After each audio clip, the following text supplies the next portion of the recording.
Hello, this is Francesca Recchia, and I would like to welcome you to a new episode of the Polis Project Dispatches series.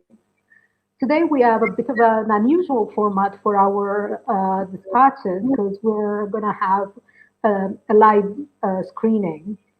We'll watch today before the sun comes up. This is, you'll be surprised because what looks like a film is in fact the recording of a live shadow puppet show. But I don't want to spoil too much what we're going to watch. Just a few words about the film.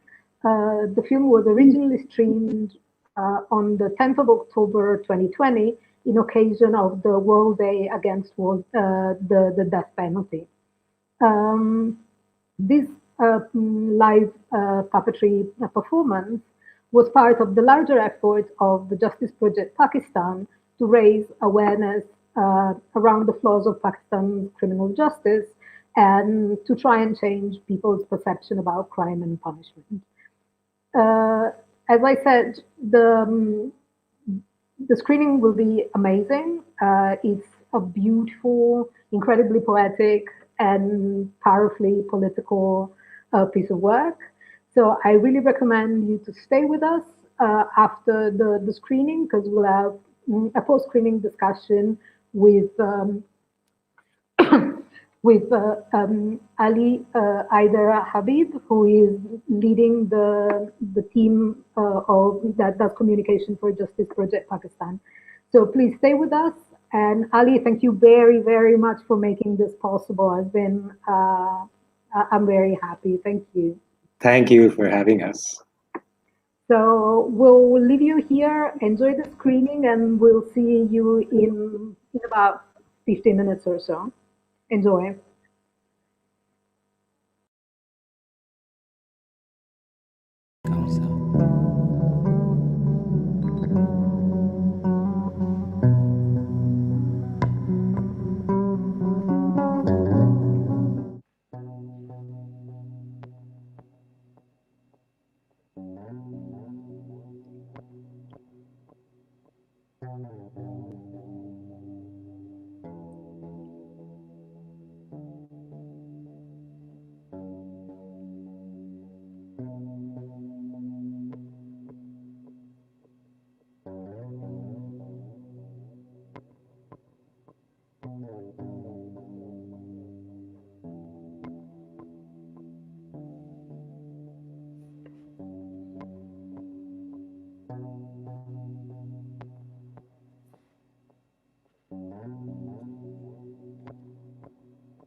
You think you were in a lockdown?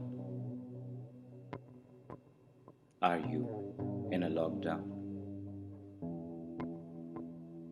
We are too. At least we know how it ends.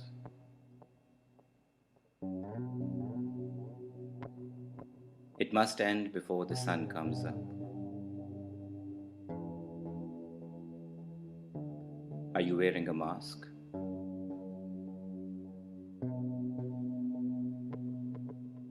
We are waiting that we'll be forced to wear a mask so that you don't see our faces, so that you don't see who you are killing.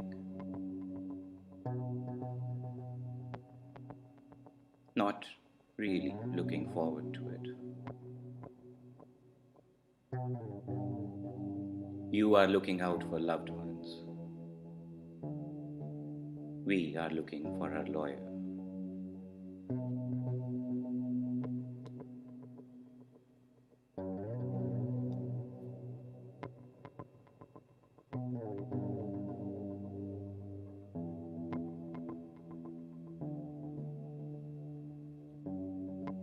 My lawyer was more scared than I was, and I was on death row. Prisoner 1, the ready-made killer.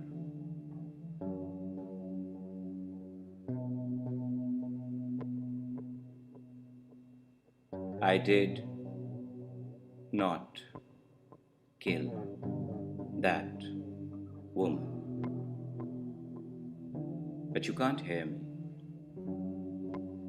It's an in-camera trial. You can't hear what I say in my defense. My defense is simple. I didn't kill that woman. Did I say that the woman deserved to die? I might have. I actually did say that. Who has not said that someone needs to die at some point?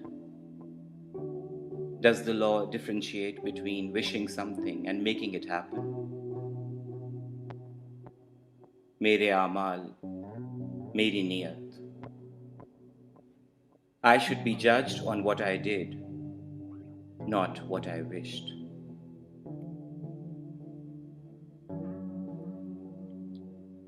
A death by hanging, early in the morning, before sunrise. That's what you want. Maybe you should know how I got here.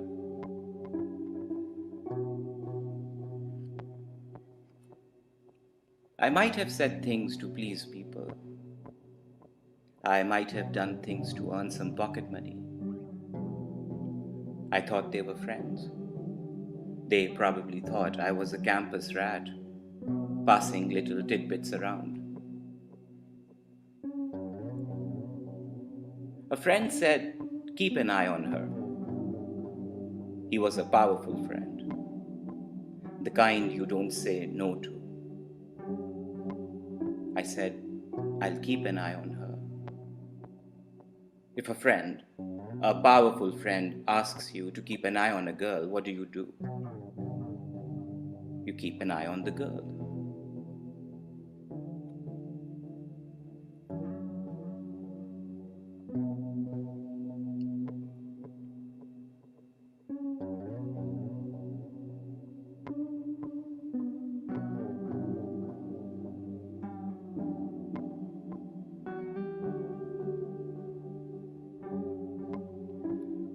So I went and sat and watched and heard what this girl had to say.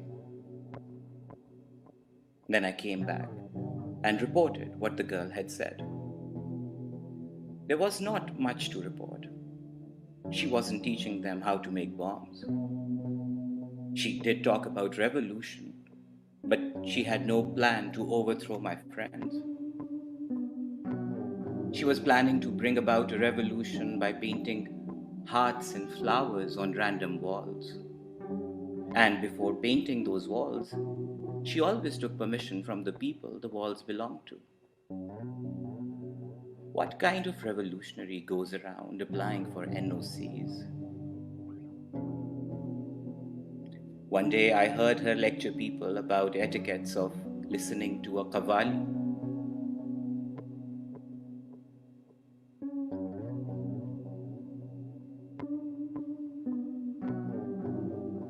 I reported back. She's very bossy, my friend said. What does she think of herself? She probably thinks she's the boss, or at least boss of her own life, of her own space. But it's a public space.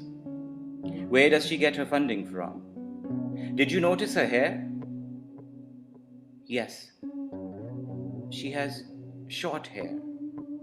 Actually, very short hair.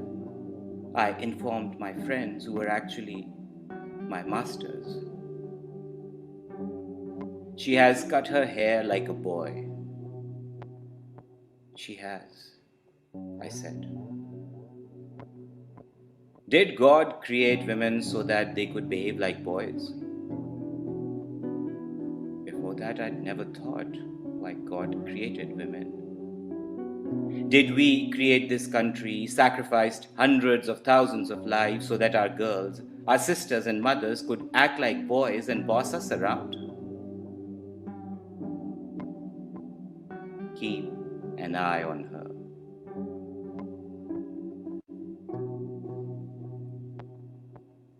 I went and watched some more. What is she like? She's bossy and has boy hair. Have you watched anything else? Have you seen the paintings on the walls? I felt there was somebody watching me, watching her. Have you read the names on the paintings? Hindu names, enemy names. What message is she sending to young people? Yes, there are lots of young people who come to her. They ask her all kinds of questions about life and love and about how to sell their jokes or their guitar lessons. What will you do if your sister did that? My friend, who now had somebody watching me, watching her, said. What if your sister cut her hair short, put up anti-state pictures on the walls, made dirty jokes with young people, and lectured you every day? What would you do? I don't have a sister, sir.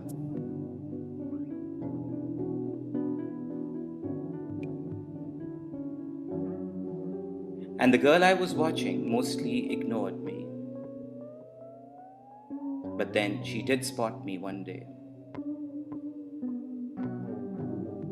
I wish she hadn't spotted me. I wish I wasn't messaging on my phone while attending a lecture about the rise and fall of Tumri. It was a brief lecture. My humiliation was also brief. But it was a public humiliation. You in the third row, she screamed. Can you put your phone away? She had stopped midway while moderating the lecture. I dropped the phone in panic, and as I fumbled for it in the dark, all the audience, all 26 of them, turned around and stared at me. I tried to remember all the time I had seen her draw stencil roses and hearts on random walls, but in this moment, all I could think of was my humiliation. And as I looked for the phone and there were giggles in the hall, she shouted again, if you're not here for the conversation, you should leave. Bitch deserves to die, I thought.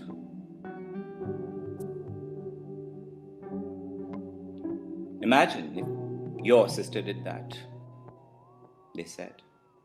I was angry. I didn't remind them that I didn't have a sister.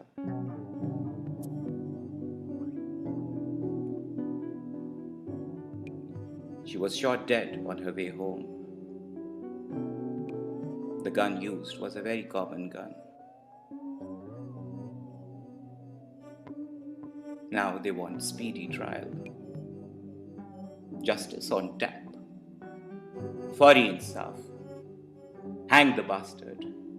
Try him in a military court. How many cases are pending in civilian courts? Here's an idea. Have the trial in secret, but make sure you hang him in public. Public wants a hanging, my lawyer tells me. Public will know better if it's an open trial, I said. We need to keep it secret because it's a national secret. From a low-paid informer who takes pictures of girls painting hearts and roses, I've become a national secret. Public wants a hanging. They don't want to know about your feelings. Open up the court. Let some light in. You are a national secret now. I want to tell the judges. Who are these judges anyway? Why are they so speedy? They're here to get justice for her. And justice for her is justice for you. Can there be justice without truth? If people know what I did, maybe they will spit on me They will not issue me a character certificate, but they will not want to hang me. And her people are softies. I saw them. They like to paint roses and hearts on other people's walls. They even take permission before painting the walls. They don't like hangings. They even had a seminar on the excessive use of death penalty. It was called Hang Pictures, Not People. I reported on it. You don't know these softies. They love a hanging just like everybody else. They would demand a black sack covering your face, so it wouldn't matter who's shuddering at the end of the rope. They would probably like it if he hanged you on the Valentine's Day. Didn't she want people to come closer? A hanging brings people closer. It's a collective hug.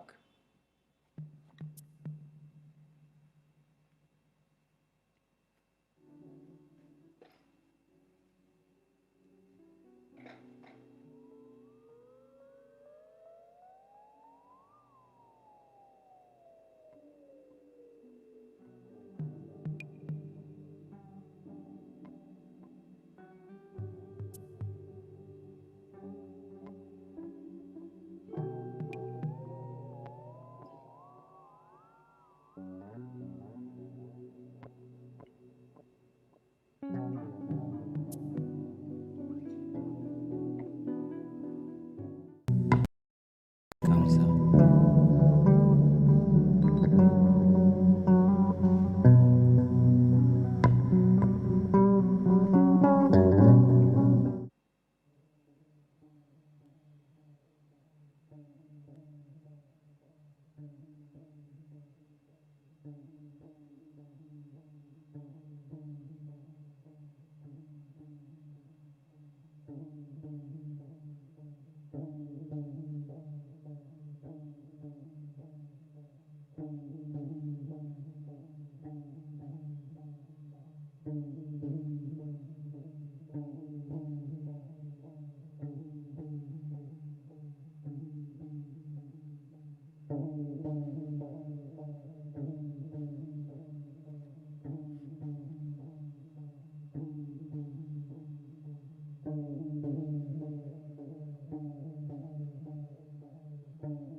You think you were in a lockdown.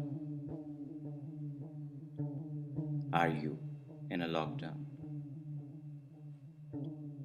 We are too. At least we know how it ends. It must end before the sun comes up. Are you wearing a mask?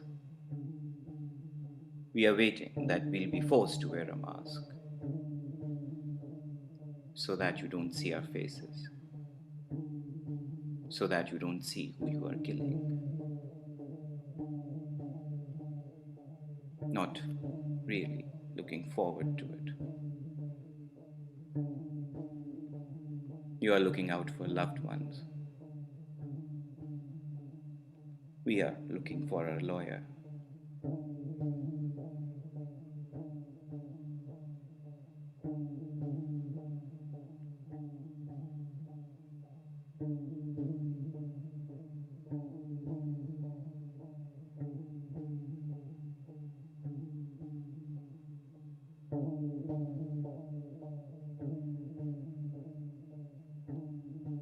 My trial took place behind closed doors. It's called in-camera trial. They don't want you to know what I didn't do. They don't want you to know what they did.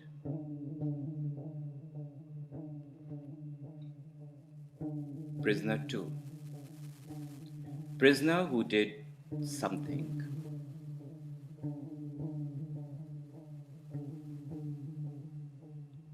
I did something, and they sentenced me to death. The judge said this woman will hang. Year after year, I stayed up till dawn because I'd heard they hang you before the sun comes up. They kept me away from other prisoners for 8 years because what I did was so bad that any of the prisoners could have killed me. In public, those work. Look at the kingdom. No murders, no theft. When people go to pray, they leave their shops open. It works. If there's no crime, why do they have hangings? They don't have hangings. You know what they have. Chop, chop. After every Friday prayers. A single blow of a sword. Thousands watch. But if there's no crime, why do they have chop chop?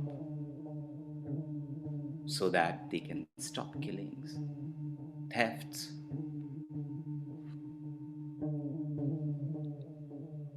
But we are not as pure-hearted as they are. So hangings will do for now. Potholes on the roads. Hang them. Your car won't work. Hang someone. Corruption. Phansi do. Child molesters. Hang them, then dismember them, dissolve their body parts in acid. Floods. Hang them. Women smoking. Hang them. Your son is bad at chemistry. Hanging? No. Probably tuitions. And if he still does badly, hang the tutor. फांसी दो, लटका दो, गोली मारो सालों को, लटका दो.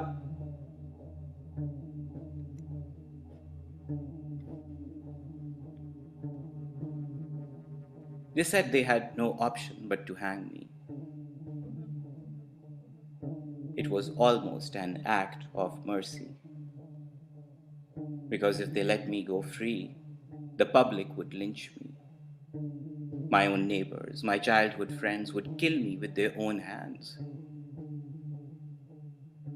An orderly death sentence, a hanging before dawn, a picture in the newspaper with my slightly elongated neck would be the only solution to this national crisis.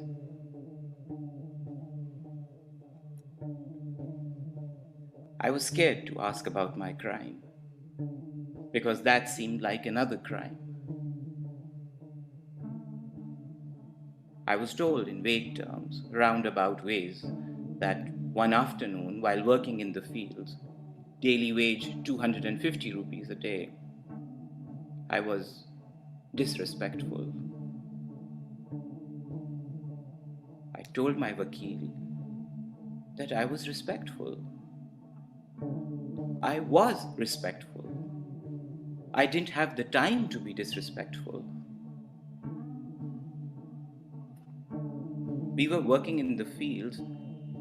I asked for water. I didn't get any. I did say that they were stingy people. In my heart, I still believe that people who don't share their water with you while earning the same 250 rupees a day salary are stingy people. I don't say it loud anymore.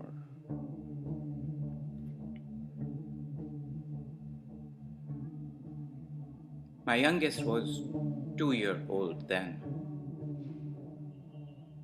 He's 10 now and has lived in hiding. Because if they find out he's my son, they might lynch him too. There was a suggestion that when I am hanged, he should be made to watch. That should teach him some respect.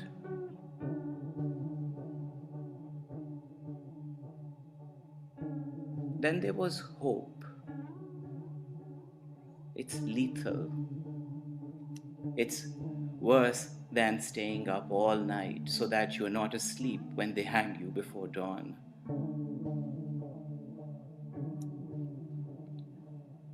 A very powerful man came to see me. He was wearing a suit. He got a picture taken with me and said with confidence, "Oh no, they can't hang you. I am with you." You can see in that picture that I'm very respectful towards him. I could barely look at him. They don't really want to hang you. He whispered in my ear, "But they are scared of people who want to see you hanged." "People don't know me," I said. "Why would they want to hang me? Why can't you tell them what I did? Or what I didn't do?" "I don't want to know what you did. That will put my life in danger," he said. "So we'll stick to the story that you didn't do anything, and even if you did it, law says it can't be repeated. We need to change the law."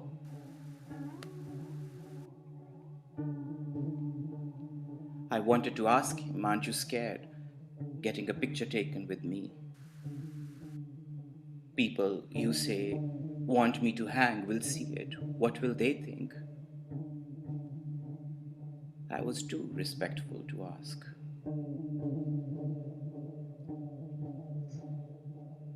And then people did see that picture and put his life in danger by asking, "Why should we not hang you along with her?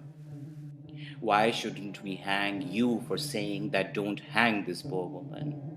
Why shouldn't we hang you for getting your picture taken with that woman who is disrespectful?"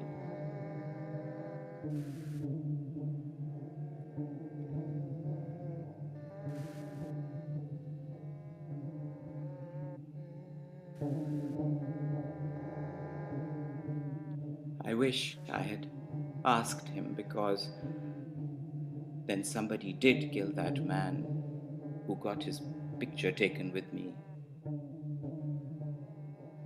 "If you say don't hang her, we'll shoot you." I was in my cell, and that was the scariest night of my life.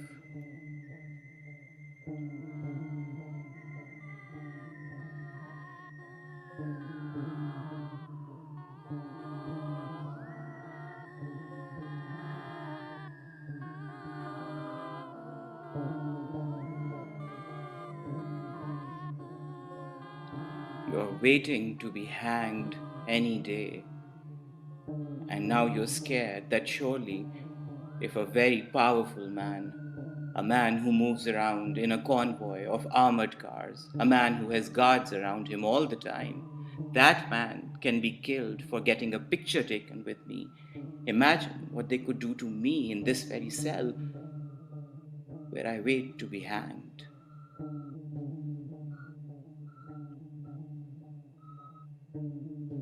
And then everybody said, if he hadn't said that don't hang her, he would be alive. If they had hanged her in time, not made us wait for such a long time, then he would be alive. But the man was dead. And then people said, that man who killed that man who didn't want me hanged should be hanged. Even people who didn't want me hanged were sure that this killer of the person who didn't want me hanged should be hanged.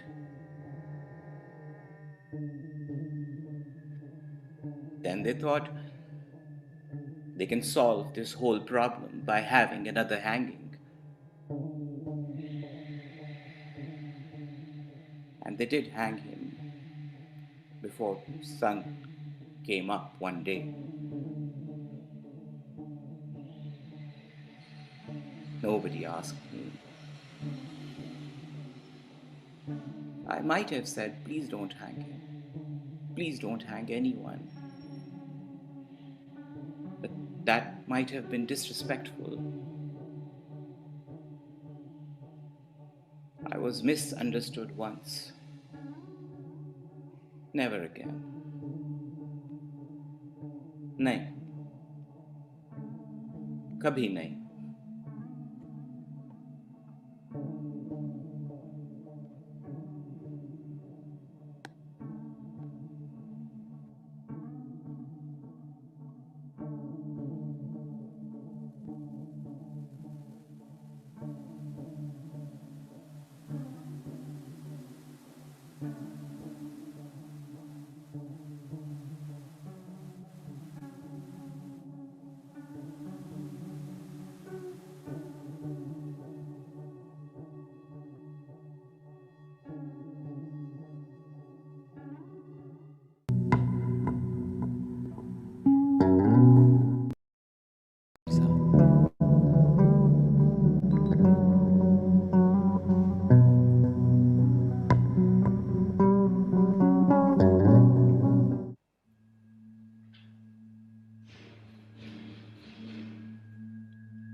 You think you were in a lockdown.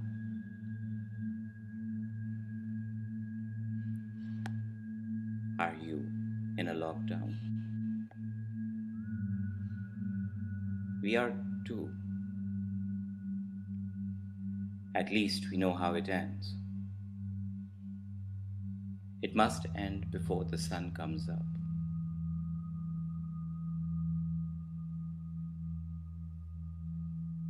Are you wearing a mask? We are waiting that we'll be forced to wear a mask, so that you don't see our faces,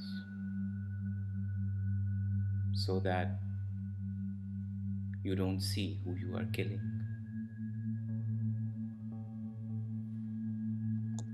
Not really looking forward to it.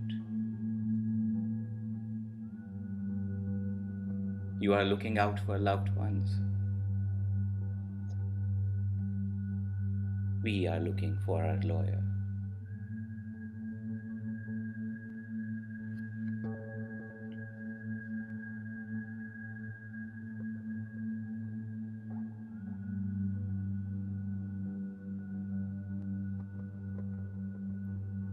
I was just doing my job, really. Now I am an accessory to murder.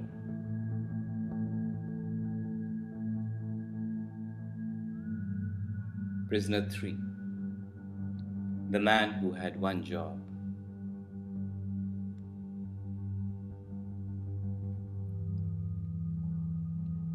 I swear upon Allah that I shall speak the truth and nothing but the truth. I plead guilty that I was a cleaner. I plead guilty that I couldn't find a better job. I plead guilty that I couldn't get a job where I could say no.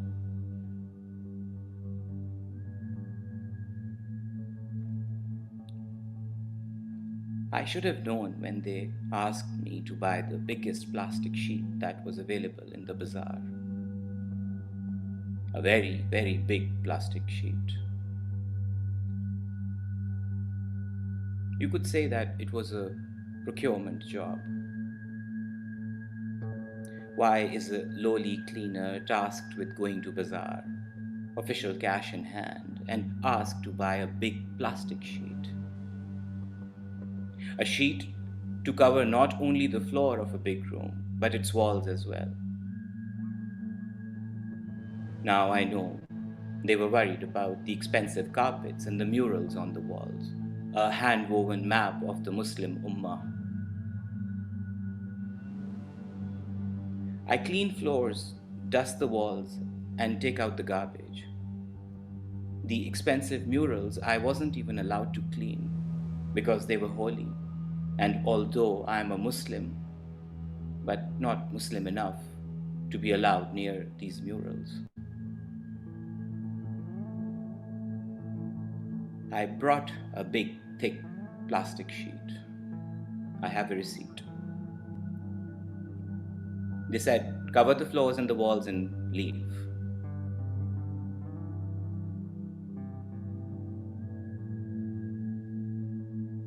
I did what I was told.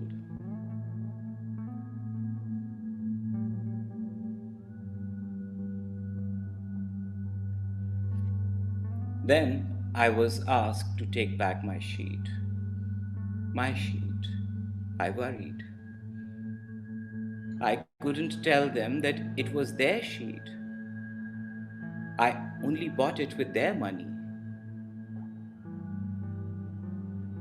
I took back a big, thick, bloodied plastic sheet. I folded it carefully so that not to spill anything on the expensive carpets or the floors. I didn't know what had happened in that big office.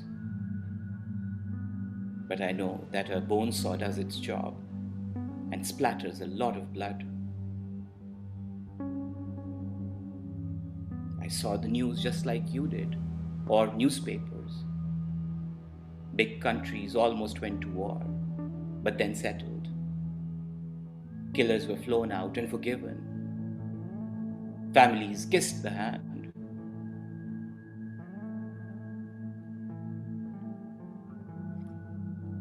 Now in the cell they are saying, chop chop after Friday prayers. I don't understand what the judge says. My counsel gives me benign smiles and says your family will be compensated. That's the best you can do. You, he said, are an accessory to a murder. Not any murder, an international murder that almost caused a war. How can you plead innocence when they have your fingerprints all over a plastic sheet full of blood? Your DNAs, poor victim's DNA, all on the same sheet. It's locked and sealed. What does it matter if you were not in that room?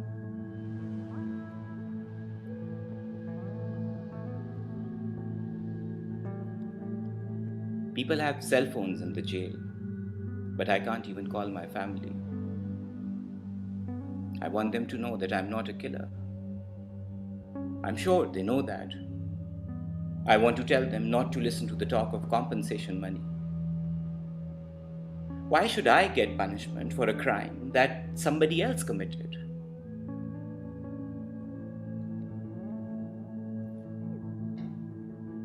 There are rallies in 35 countries demanding justice. It's the international conscience they are going to satisfy. They will probably not release your picture, not of the actual execution. My lawyer, who is actually their lawyer, assures me. Because if they release a picture of your beheading, that might remind people of the murder that you are an accessory to. It might remind them of bone saws and big plastic sheets. International conscience is very sensitive. A head in black sack is what it wants. Not your naked, miserable face. Not your pleading eyes that say, I didn't do anything, I'm only a cleaner.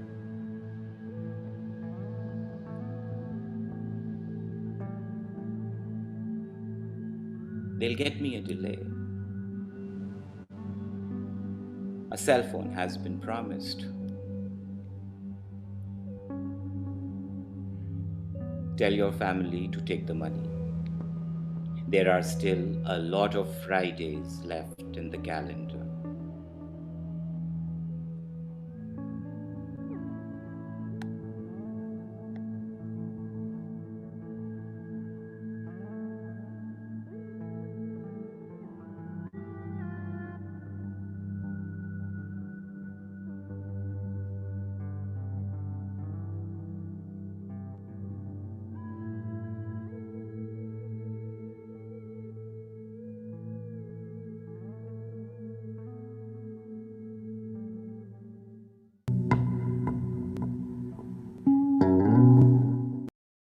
Comes up.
You think you were in a lockdown.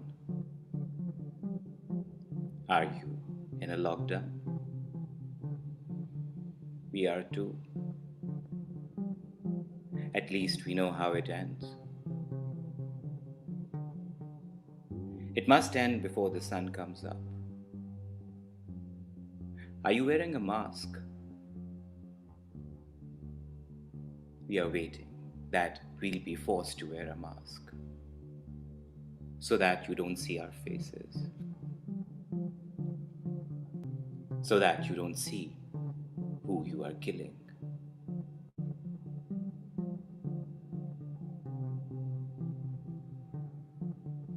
Not really looking forward to it.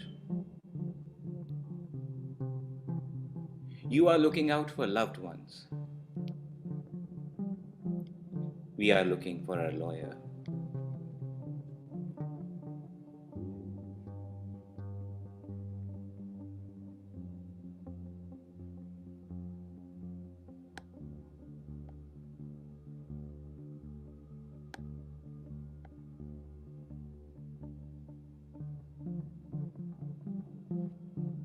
When the judge says you'll be hanged to death, they don't actually hang you to death. They make you wait. I waited for 10 years. Every day was a hanging.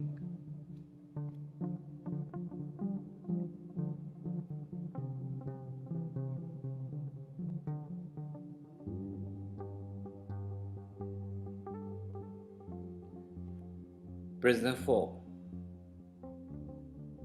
the lucky woman.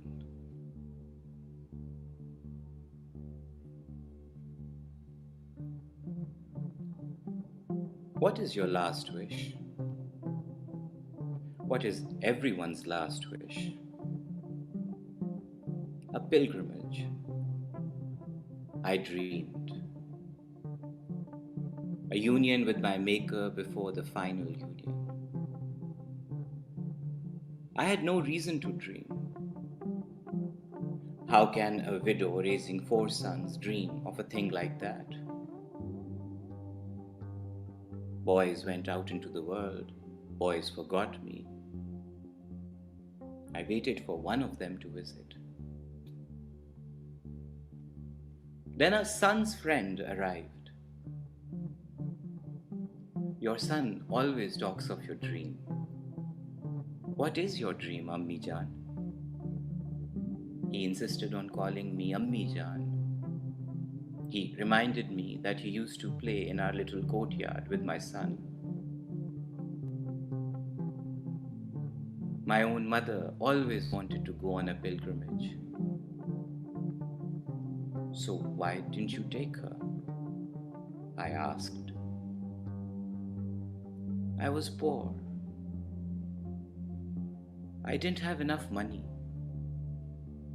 And now that I have money, I have no mother. She passed away while I was busy making money so that I could fulfill her last wish. And now I see her in you. Will you let me?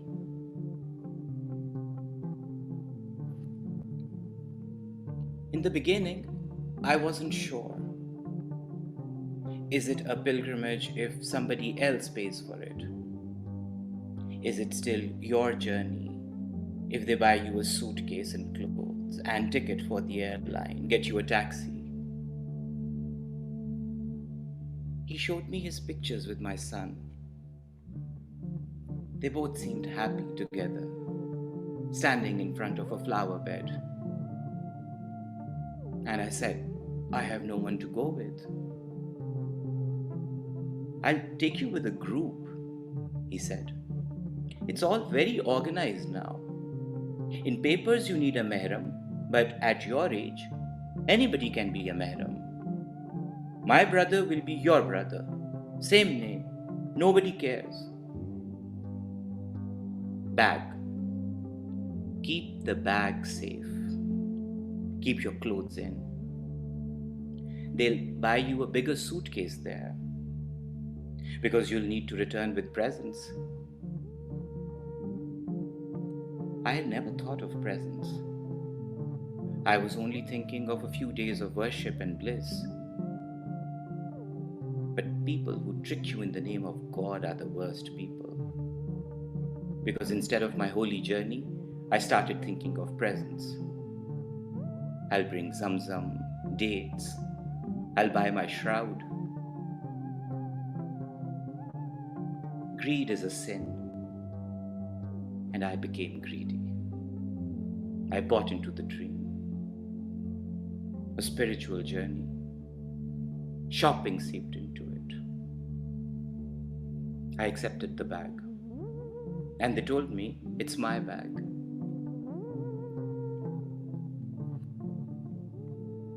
Did you pack your own bag? They asked me. Why would I let anyone else pack my bag? Did they give you anything to carry with you? I opened the knot of my dupatta and showed them some currency they had given me. Yes, this. They laughed at me. They said, Pagal Mai. Congratulations. When you are there, pray for us too.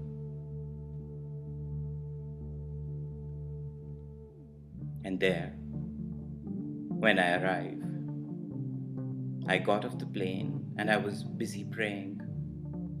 They opened my suitcase. Then they tore open my suitcase. It's not my suitcase, I shouted. But the stuff is yours. Yes, all the things are mine, but they gave me the suitcase. They all say that. They said before sending me to a women's jail.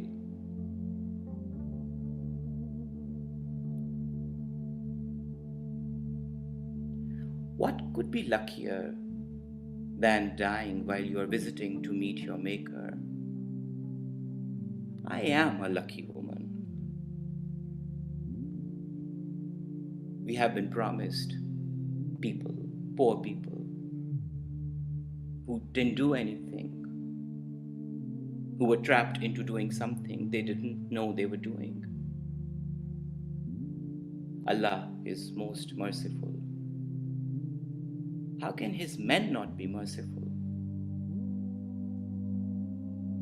We get the news here. They said our badshahs have met and promised that innocent women like me will be sent back home. It doesn't matter if they do.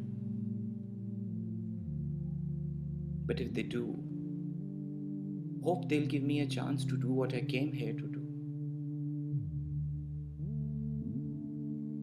Baki Rab Razi, te sab razi.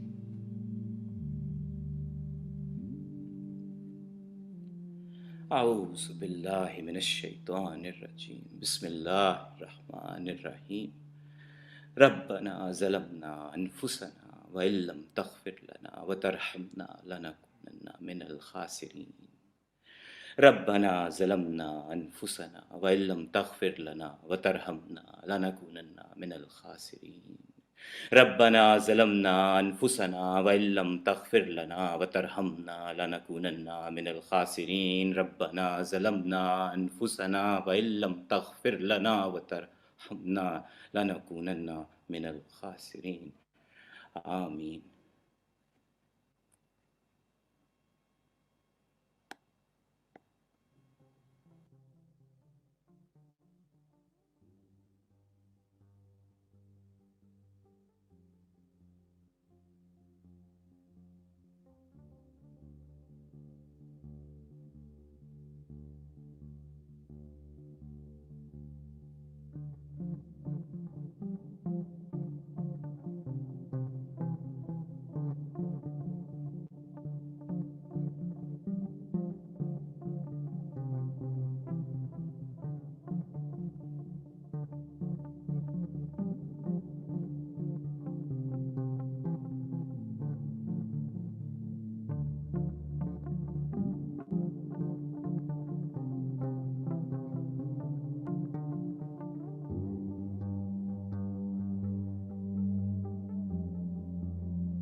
Hello, we're back to take questions.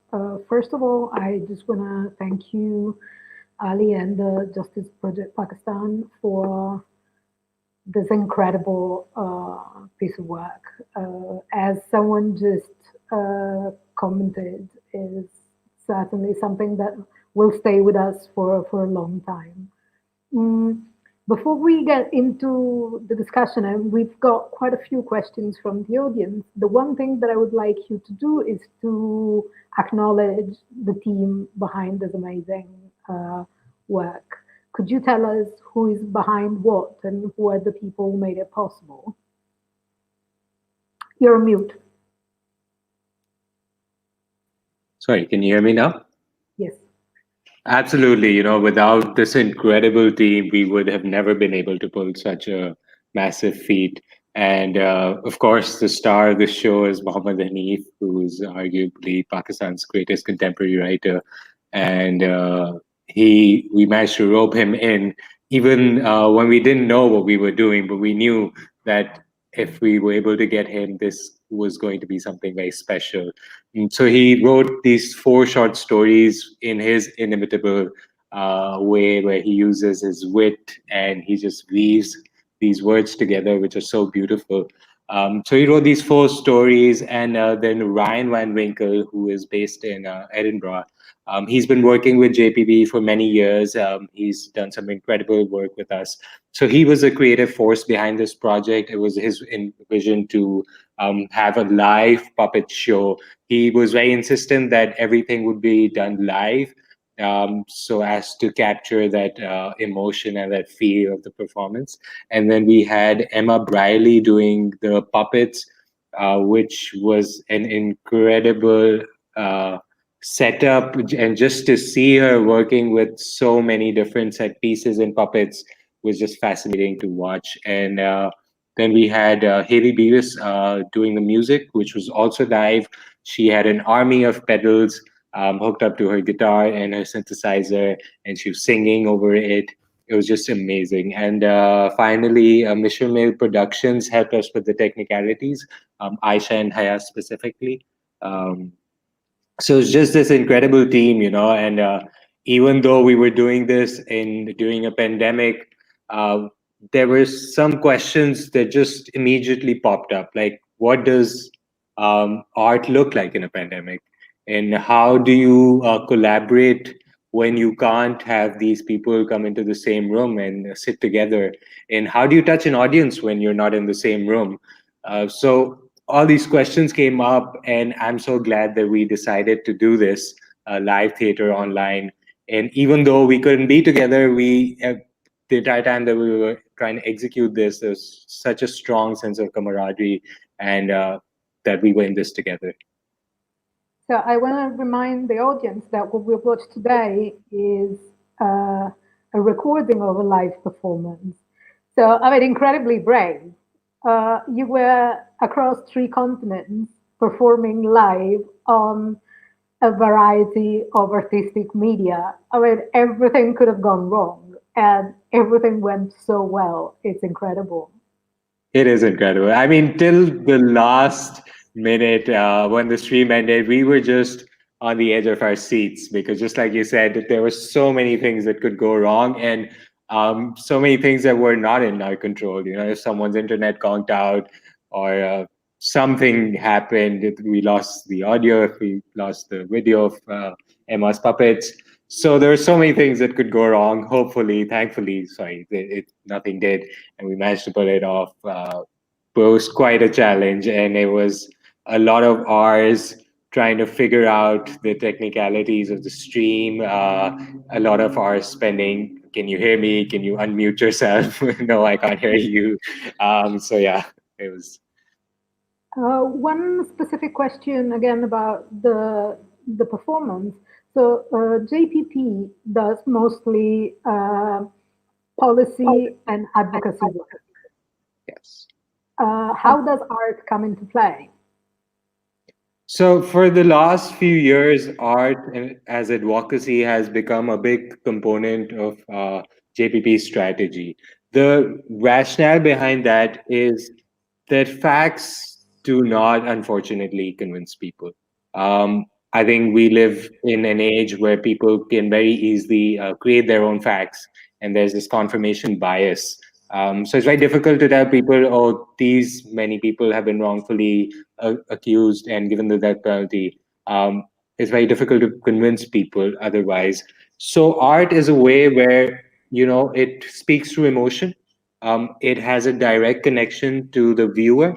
I don't have to be between the audience and the art and explain to them what they're feeling or what's going on.